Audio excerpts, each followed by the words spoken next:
Ancient Earth had a thick, toxic atmosphere like Venus until it cooled off and became livable. Now we know that Venus is approximately the size of our planet Earth. But can you imagine the atmosphere that was resembling what Venus is today? This is by Anthony Berman, Research Fellow, Research School of Earth Science, Australian National University. Hugh O'Neill, Professor, Research School of Earth Science, Australian National University, on the conversation. Earth is the only planet we know consisting of life. Is our planet special? Scientists over the years have mulled over what factors are essential for or beneficial to life. The answers will help us identify other potentially inhabited planets elsewhere in our galaxy. To understand what conditions were like in Earth's early years, our research tried to recreate the chemical balance of the boiling magma ocean that covered the planet billions of years ago, and conducted experiments to see what kind of atmosphere it would have produced.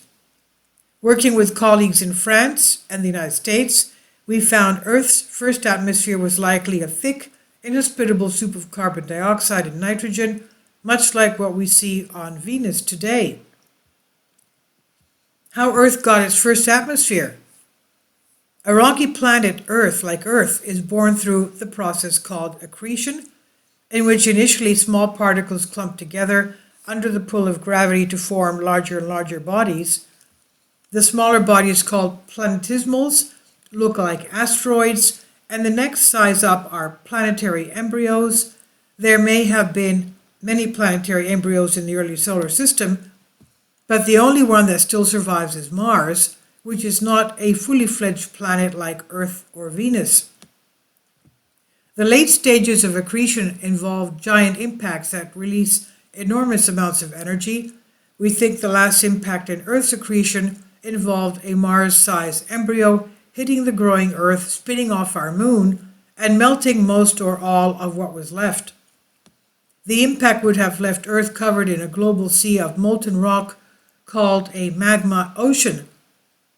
The magma ocean would have leaked hydrogen, carbon, oxygen, and nitrogen gases to form Earth's first atmosphere. What the first atmosphere was like? We wanted to know exactly what kind of atmosphere this would have been and how it would have changed as it and the magma ocean beneath cooled down. The crucial thing to understand is what was happening with the element oxygen, because it controls how other elements combine.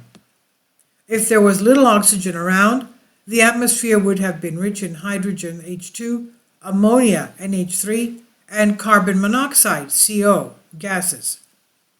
With abundant oxygen, it would have been made a much friendlier mix of gases: carbon dioxide, CO2, water vapor, H2O, and molecular nitrogen, N2. That's if we had abundant oxygen. So we needed to work out the chemistry of oxygen in the magma ocean. The key was to determine how much oxygen was chemically bound to the element iron. If there's a lot of oxygen, it bonds to iron in a 3:2 ratio. But if there is less oxygen, we see a 1:1 ratio. The actual ratio may vary between these extremes. When the magma ocean eventually cooled down, it became Earth's mantle, the layer of rock beneath the planet's crust.